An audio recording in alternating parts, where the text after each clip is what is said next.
നമസ്കാരം. അധ്യാത്മരാമായണം തുടരുന്നു. ഇന്ന് യുദ്ധകാണ്ഡത്തിൽ രാജ്യ അഭിഷേകം, വാനരാദികൾക്ക് അനുഗ്രഹം, ശ്രീരാമൻ്റെ രാജ്യഭാരഫലം, രാമായണത്തിൻ്റെ ഫലശ്രുതി എന്നീ പംക്തികളാണ് ചൊല്ലാൻ പോകുന്നത്.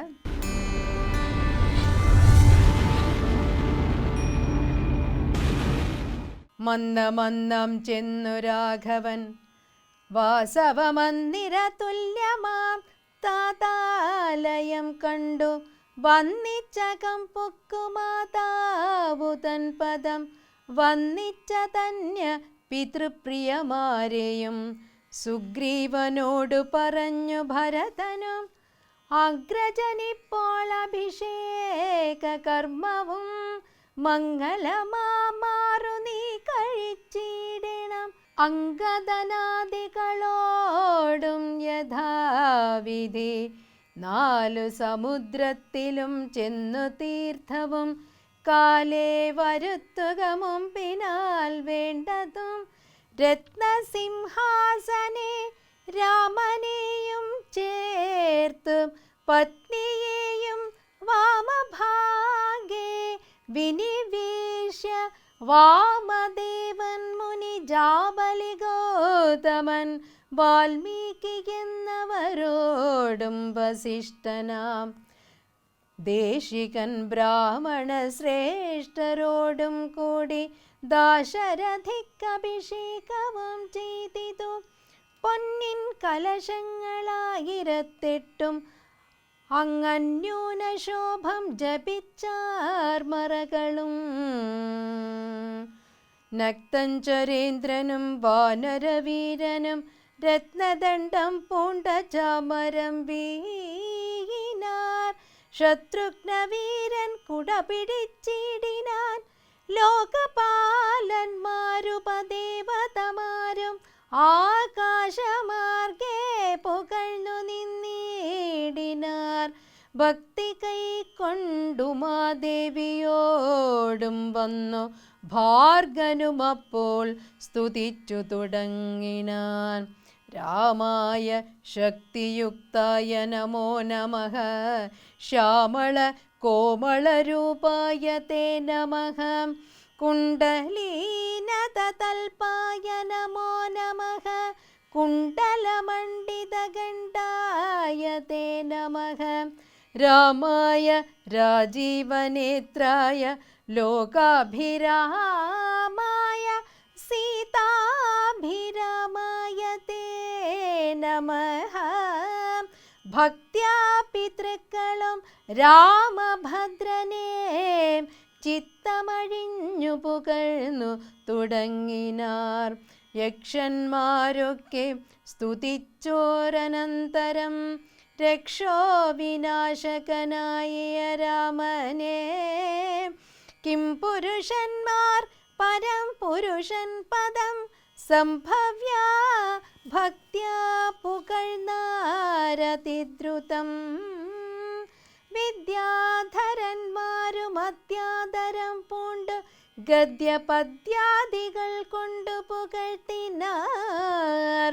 30 കോടി സുവർണഭാരങ്ങളും സുബ്രാഹ്മണർക്ക് കൊടുത്തു രഘുത്തമൻ. വസ്ത്രാഭരണമാല്യങ്ങൾ അസംഖ്യമായി പൃഥ്വീ സുരോത്തമന്മാർക്ക് നൽകിയിടിനാൻ. മംഗലാപാങ്കയാം സീതയ്ക്കു നൽകിനാൾ മേരുവും ലോകത്രയവും കൊടുക്കിലും പോരാ വിലയതിനങ്ങനെയുള്ളൊരു ഹാരം കൊടുത്തത് കണ്ടു വൈദേഹിയും പാരം പ്രസാദിച്ചു മന്ദസ്മിതാന്വിതം കണ്ഠദേശത്തിങ്കൽ നിന്നങ്ങെടുത്തിട്ടു 2 കൈ കൊണ്ടും പിടിച്ചു നോക്കിയിടിനാൾ. മന്ദം വിളിച്ചു ഹനുമാനു നൽകിനാൾ. ഹാരവും പൂണ്ടു വിളങ്ങിനാനേറ്റവും മാരുതിയും പരമാനന്ദ സംയുതം. മൽക്കഥയുള്ള നാൾ മുക്തനായി വാഴ്ക നീ ഭക്തി കൊണ്ടേ വരൂ ബ്രഹ്മത്വവും സഖേ. ജാനകീ ദേവിയും ഭോഗാനുഭൂതികൾ താനേ വരികെന്നനുഗ്രഹിച്ചിടിനാൽ. നക്തൻ ചരേന്ദ്രൻ വിഭീഷണനന്നേരം ഭക്ത്യാ നമസ്കരിച്ചിടിനാൻ. ചരണാംബുജം മിത്രമായി നീ തുണച്ചോരു മൂലം മമ ശത്രുക്കളെ ജയിച്ചേനൊരു ജാതി ഞാൻ. ജാനകി ദേവിയോടുകൂടി രാഘവൻ ആനന്ദമുൾക്കൊണ്ടു രാജഭോഗാൻവിധം അശ്വമേധാദിയാം യാഗങ്ങളും ചെയ്തു. വിശ്വപവിത്രയാം കീർത്തിയും പൊങ്ങിച്ചു നിശേഷ സൗഖ്യം വരുത്തി പ്രജകൾക്കു വിശ്വമെല്ലാം പരിപാലിച്ചരുളിനാൻ. അധ്യാത്മരാമായണമിതമെത്രയും അത്യുത്തമോത്തമം മൃത്യുഞ്ജയ പ്രോക്തം. അധ്യയനം ചെയ്കിൽ മർത്യനജന്മനാ മുക്തി സിദ്ധിക്കുമതിനില്ല സംശയം. ദേവപിതൃഗണ താപസ മുഖ്യന്മാർ ഏവരുമേറ്റം പ്രസാദിക്കുമത്യരം. കൽമഷമെല്ലാം അകലുമതേയല്ല ധർമാർത്ഥ കാമമോക്ഷങ്ങൾ സാധിച്ചിടും. അധ്യാത്മരാമായണം പരമേശ്വരൻ അദ്രിസുതയ്ക്കുപദേശിച്ചിതാദരാൽ നിത്യവും ശുദ്ധബുദ്ധ്യാ ഗുരുഭക്തി പൂണ്ട് അധ്യയനം ചെയ്കിലും മുതാ കേൾക്കിലും സിദ്ധിക്കുമെല്ലാം അഭീഷ്ടമെന്നിങ്ങനെ ബദ്ധമോദം പരമാർത്ഥമിതൊക്കവേ. ഭക്ത്യാ പറഞ്ഞടങ്ങി കിളിപ്പൈതലും ചിത്തം തെളിഞ്ഞു കേട്ടു മാലോകരും.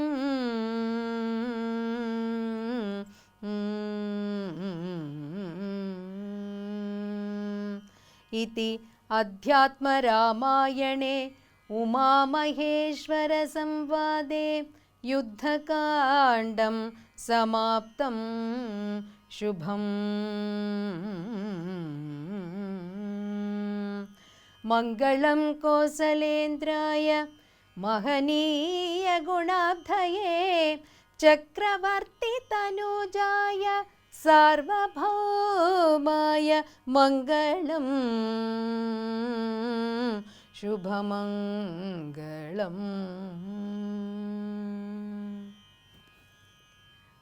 ഇതോടുകൂടി അധ്യാത്മരാമായണ പാരായണം സമാപ്തമാകുന്നു.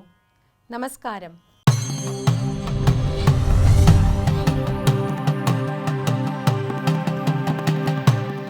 പ്രിയ സജ്ജനങ്ങളെ, രാമായണ മാസം ഇന്ന് സമാപിക്കുകയാണ്. കഴിഞ്ഞ 30 ദിവസമായിട്ട് ശ്രീരാമചന്ദ്ര മഹാദേവൻ്റെ ജീവിതത്തിലൂടെയാണ് നമ്മുടെ യാത്ര. ആദികാവ്യമാണ് രാമായണം. രാമൻ്റെ അയനം. രാമൻ എന്ന വാക്കിൻ്റെ അർത്ഥം രമിപ്പിക്കുന്നവൻ, സന്തോഷിപ്പിക്കുന്നവൻ. ആരുടെ പേര് കേട്ടാലാണോ ത്രേതായുഗവും ദ്വാപരയുഗവും കഴിഞ്ഞ് ഈ കലിയുഗം 5127 വർഷത്തിലും നാം സന്തോഷിക്കുന്നത്, ആരെക്കുറിച്ചാണോ നാം പതിറ്റാണ്ടുകളും നൂറ്റാണ്ടുകളുമായിട്ട് നിരന്തരം പാടിക്കൊണ്ടിരിക്കുന്നത്, ആ രാമൻ എന്നും നമുക്ക് വഴികാട്ടിയാണ്. ആ രാമൻ എന്നും നമുക്ക് മാതൃകയാണ്. നമ്മുടെ എല്ലാം ജീവിതത്തിൽ ബാല്യം, കൗമാരം, യൗവനം, മധ്യവയസ്സ്, വാർദ്ധക്യം, മരണം ഇതൊക്കെയുണ്ട്. ജനനത്തിനും മരണത്തിനുമിടയിൽ ഈ അവസ്ഥയിലൂടെ നമ്മളെല്ലാവരും കടന്നു പോകുമ്പോൾ നമ്മളെല്ലാം പാലിക്കേണ്ട ജീവിത മൂല്യങ്ങളാണ് രാമൻ നമുക്ക് കാണിച്ചു തരുന്നത്. അച്ഛൻ്റെ വാക്ക് പാലിക്കാൻ 14 കൊല്ലം കാട്ടിൽ പോകുന്ന രാമൻ ഏറ്റവും നല്ല പുത്രനായിട്ട് ലോകം എന്നും വിധിയെഴുതിയിട്ടുണ്ട്. പുന്നാമ നരകത്തിൽ നിന്നും പിതാവിനെ ത്രാണനം ചെയ്യിക്കുന്നവൻ അച്ഛൻ്റെ അഭിമാനത്തെ തൻ്റെ അഭിമാനമായി കരുതി അച്ഛനു വേണ്ടി, അച്ഛൻ്റെ വാക്ക് പാലിക്കാൻ വേണ്ടി 14 കൊല്ലം കാട്ടിൽ പോയ രാമനെന്ന പുത്രനെയെങ്കിൽ, രാമനെന്ന സഹോദരനെ, ഭരത, ലക്ഷ്മണ, ശത്രുഘ്ന, രാമസമേതമുള്ള ആ 4 മക്കളുടെ ജീവിതം, ഒരച്ഛന് 3 അമ്മയിൽ ജനിച്ച 4 മക്കൾ കാണിക്കുന്ന സൗഹൃദം, ഒന്നിൻ്റെ പേരിലും തമ്മിൽ തല്ലാത്ത മക്കൾ, ഒന്നിൻ്റെ പേരിലും മനസ്സിൽ അസ്വസ്ഥതയില്ലാത്ത മക്കൾ, ഒരു മഹാസാമ്രാജ്യം കൈവെള്ളയിൽ വന്നിട്ടും തനിക്കത് അർഹമല്ലെന്നറിഞ്ഞിട്ട് ജ്യേഷ്ഠൻ്റെ പതുങ്ങളെ സിംഹാസനത്തിൽ വെച്ച് 14 കൊല്ലം ജ്യേഷ്ഠനെ കാത്തുകിടന്ന് ജ്യേഷ്ഠൻ വന്നില്ലെങ്കിൽ അഗ്നിയിൽ ചാടി മരിക്കുമെന്ന് പറയുന്ന ഭരതൻ എന്ന സഹോദരനെ, ജ്യേഷ്ഠന് കാവൽ കിടക്കുവാൻ വേണ്ടി തൻ്റെ ഭാര്യയെ നാട്ടിലുപേക്ഷിച്ച് കാട്ടിലേക്ക് പോയ ലക്ഷ്മണൻ എന്ന സഹോദരനെ, ശത്രുഘ്നൻ അനുനിമിഷം രാമൻ്റെ നാമങ്ങളെ ഉച്ചരിച്ച് രാമനെ ഹൃദയത്തിൽ പ്രതിഷ്ഠിച്ച് രാമനെ ഓർത്ത് കണ്ണീരൊഴുക്കിക്കൊണ്ടേയിരുന്ന ശത്രുഘ്നൻ എന്ന സഹോദരൻ, എവിടെയാണ് ഇത്ര മാതൃകാപരമായ സഹോദരങ്ങളെ കാണുവാൻ കഴിയുക?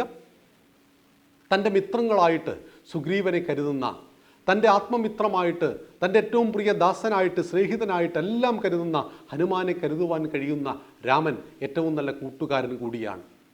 ശബരി എന്ന കാട്ടുസ്ത്രീയോടും ഗുഹനെന്ന കാട്ടുമൂപ്പനോടും ഹൃദയത്തോട് ചേർത്ത് വെച്ച സമീപനം നടത്തുവാൻ കഴിയുന്ന രാമൻ, അവിടെയാണ് നാം പാടുന്നത് കവിഗുരു തുഞ്ചത്താചാര്യൻ പാടിയ പാവന രാമകഥ, കൊട്ടാരം കുടിലൊരുപോലെങ്ങും മാറ്റൊലി കൊള്ളും നാടാണേ, ശങ്കരൻ അദ്വൈതാചാര്യൻ ശ്രീനാരായണ ഗുരുദേവൻ ആത്മീയതയുടെ പൊന്നുളിയാലെ മാറ്റൊലി തീർത്തൊരു നാടാണേ ഇതെന്ന് പാടാറുണ്ട്.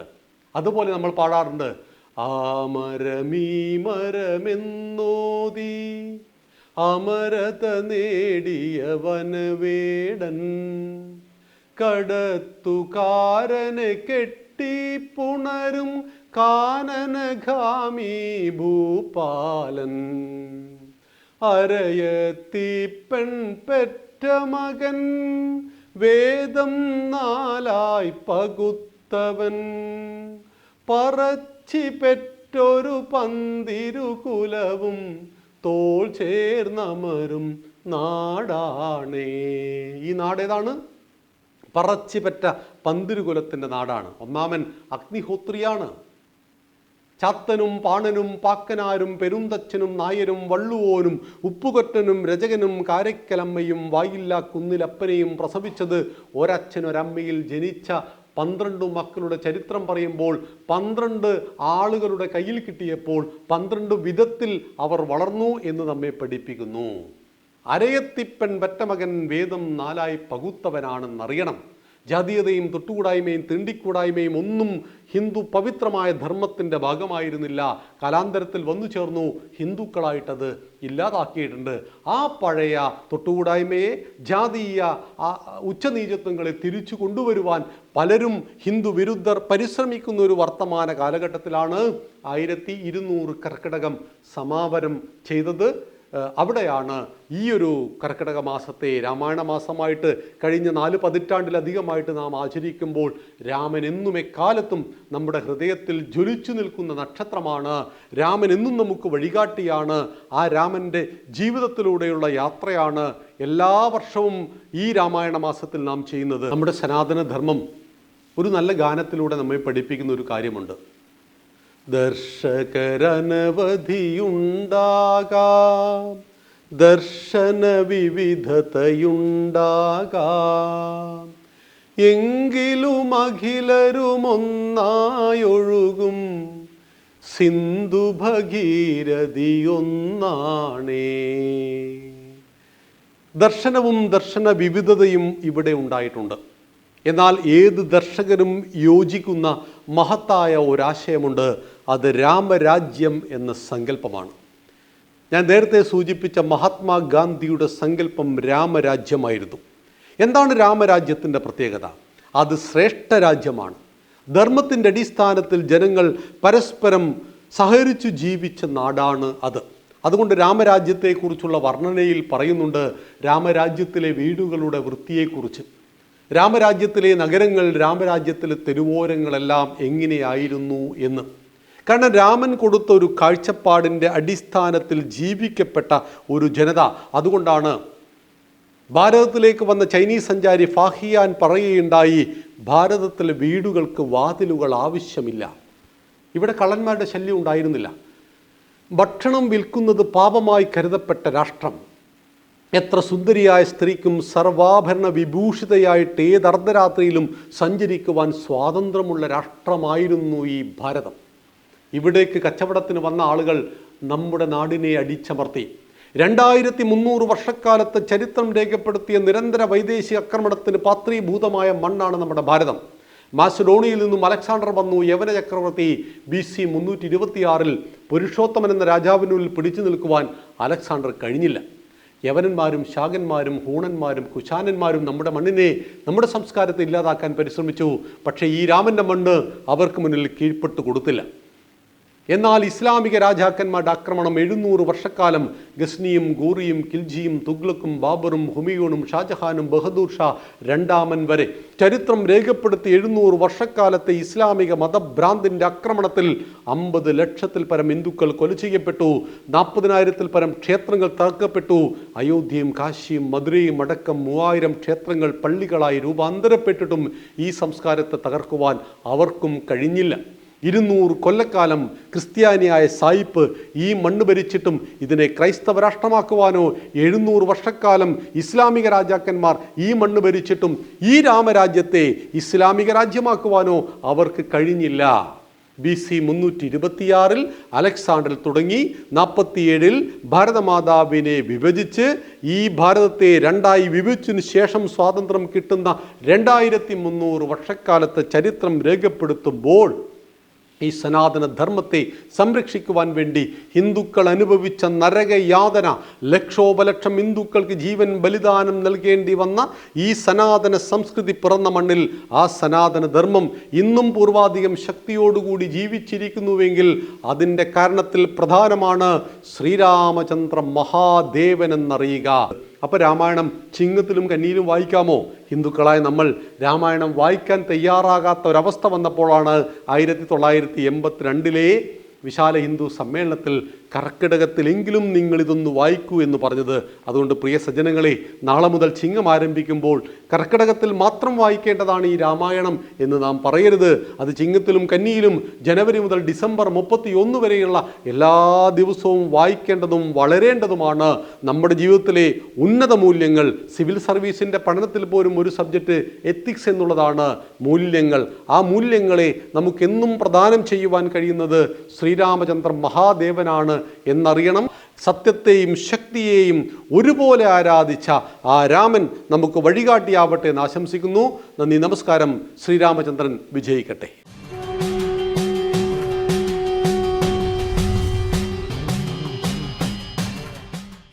നമസ്തേ.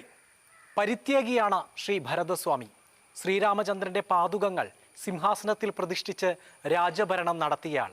അതേ രാജകീയ ഭാവത്തിലൂടെ ഭരതസ്വാമി കുടികൊള്ളുന്ന ഇടമാണ് അമനകര ശ്രീ ഭരതസ്വാമി ക്ഷേത്രം.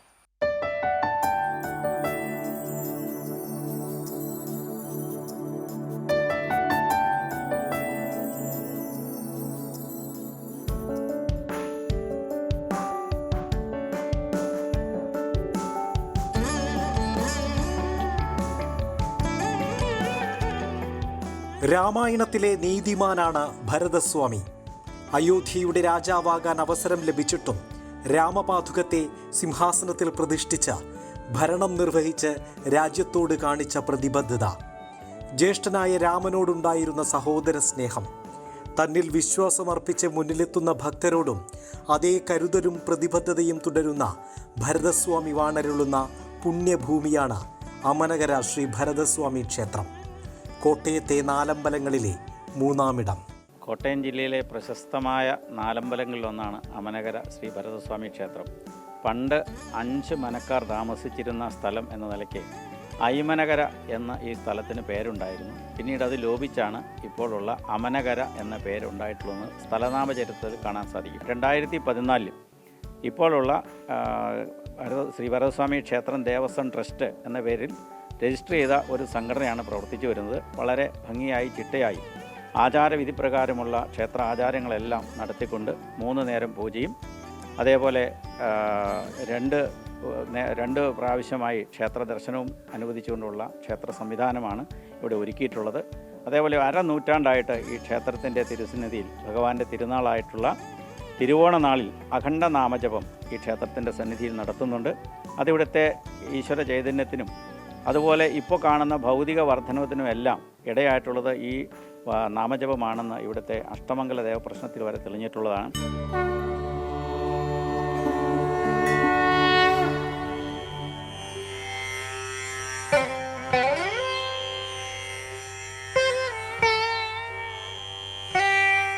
ആയിരത്തി 500-ലധികം വർഷങ്ങളുടെ പഴക്കമുണ്ട് ഈ ക്ഷേത്രത്തിന് എന്നാണ് കരുതപ്പെടുന്നത്. ക്ഷേത്രത്തിലെ ശ്രീകോവിലിലും നമസ്കാര മണ്ഡപത്തിലും കേരള വാസ്തുകലയുടെ സമ്പൂർണ്ണ സമ്മിശ്രണം കാണാം. ആദ്യകാലത്ത് 5 മനകളുടെ കീഴിലായിരുന്നു ഈ പ്രദേശവും ക്ഷേത്രവും. ഇതിൽ 2 മനകൾ അന്യം നിന്നു പോവുകയും പിന്നീട് ക്ഷേത്രഭരണം അവശേഷിച്ച 3 ഇല്ലങ്ങളായ പുനം, പുതിയേടം, താമരമംഗലം എന്നിവരിൽ നിക്ഷിപ്തമാവുകയും ചെയ്തു. നിത്യവും 3 പൂജകളുള്ള ക്ഷേത്രത്തിൻ്റെ താന്ത്രികാവകാശം തൃപ്പൂണിത്തറ പുലിയന്നൂർ ഇല്ലക്കാർക്കാണ്. പ്രധാന ക്ഷേത്രത്തിനു മുന്നിൽ അതീവ പ്രാധാന്യത്തോടെ ശിവഭഗവാന്റെ പ്രതിഷ്ഠയുള്ള ക്ഷേത്രവും സ്ഥിതി ചെയ്യുന്നു.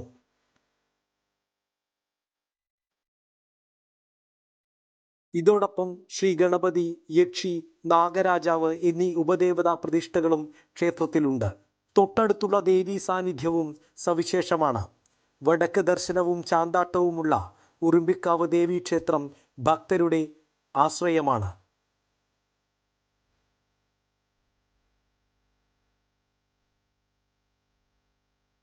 ശംഖുപൂജയാണ് ക്ഷേത്രത്തിലെ പ്രധാന വഴിപാട്.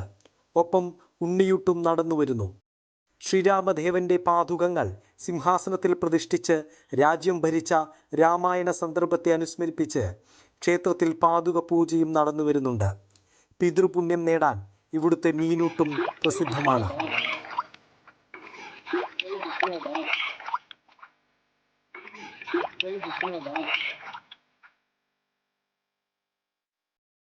അമനകര ശ്രീ ഭരതസ്വാമി ക്ഷേത്രത്തിലെ പ്രധാന വഴിപാടാണ് ശംഖുപൂജ.